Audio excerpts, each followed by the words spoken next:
السلام علیکم ورحمۃ اللہ وبرکاتہ۔ امید ہے کہ آپ سب خیریت سے ہوں گے۔ ناظرین کرام، آج کی ویڈیو کا ٹاپک اشراق کی نماز کے متعلق ہے۔ اشراق کی نماز کے متعلق 3 باتیں بیان کریں گے۔ اول یہ کہ اشراق کی نماز کا وقت کب شروع ہوتا ہے اور کب ختم ہوتا ہے، اور دوسرے نمبر پر یہ کہ اشراق کی نماز کی کتنی رکعتیں پڑھنی چاہیے، اور نمبر 3 یہ کہ احادیث مبارکہ کے اندر اشراق کی نماز کے کیا فضائل بیان کیے گئے ہیں۔ یہ ساری کی ساری تفصیل اس ویڈیو میں بیان کی جائے گی۔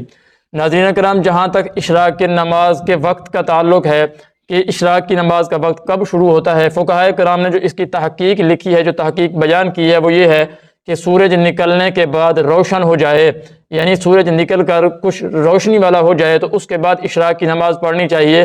منٹوں کے لحاظ سے جو اس وقت کا اندازہ کیا گیا ہے، جو اس کو بیان کیا گیا ہے، وہ یہ ہے کہ سورج نکلنے کے 15-20 منٹ بعد اشراق کی نماز پڑھ لینی چاہیے اور پڑھنی چاہیے۔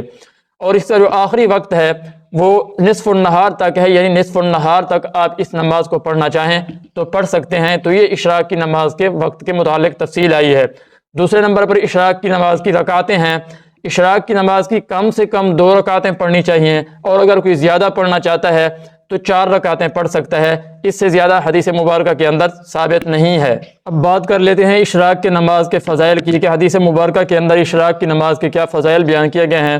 ناظرین کرام، احادیث مبارکہ کے اندر بہت زیادہ اشراق کی نماز کے فضائل بیان ہوئے ہیں۔ چند ایک میں آپ کے سامنے بیان کر دیتا ہوں۔ چنانچہ حدیث پاک میں آتا ہے، ترمذی شریف میں حدیث ہے، حضرت انس رضی اللہ تعالیٰ عنہ سے روایت ہے کہ رسول اللہ صلی اللہ علیہ وسلم نے فرمایا کہ جو آدمی فجر کی نماز جماعت کے ساتھ پڑھے اور پھر وہ اپنی جگہ پر بیٹھا رہے یہاں تک کہ سورج طلوع ہو کر روشن ہو جائے، اور اس کے بعد وہ کھڑا ہو کر کم سے کم 2 رکعت اشراق کی نماز ادا کرے، تو اس کے لیے ایک حج اور ایک عمرے کے برابر اجر لکھا جائے گا، اس کو اس کے برابر اجر دیا جائے گا۔ تو ناظرین کرام، یہ اشراق کی نماز کی بہت بڑی فضیلت ہے کہ ایک حج اور ایک عمرے کے برابر انسان کو اجر دیا جاتا ہے صرف 2 رکعت پڑھنے پر۔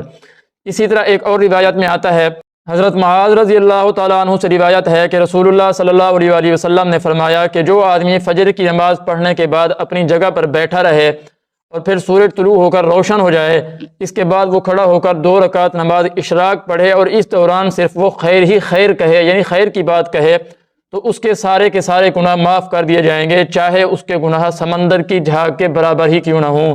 تو ناظرین کرام، یہ بہت بڑی فضیلت بیان ہوئی ہے کہ 2 رکعت نماز انسان پڑھ لے اور نفل نماز ہے، اس کے سارے گناہ معاف کر دیے جائیں گے، مگر یاد رکھیے گا کہ ان گناہوں سے مراد صغیرہ گناہ ہیں، کیونکہ کبیرہ گناہ بغیر توبہ کے معاف نہیں ہوتے۔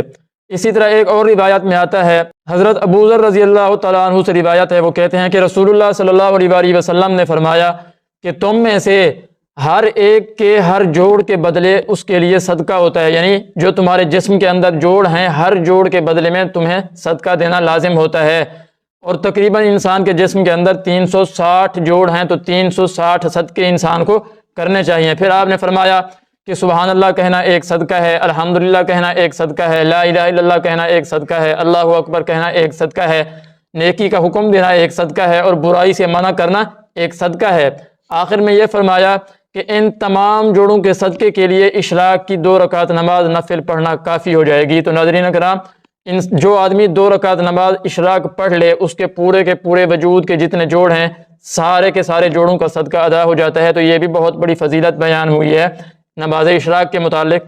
اللہ تعالیٰ سے دعا ہے کہ اللہ ہمیں اشراق کی نماز کا اہتمام کرنے کی توفیق عطا فرمائے۔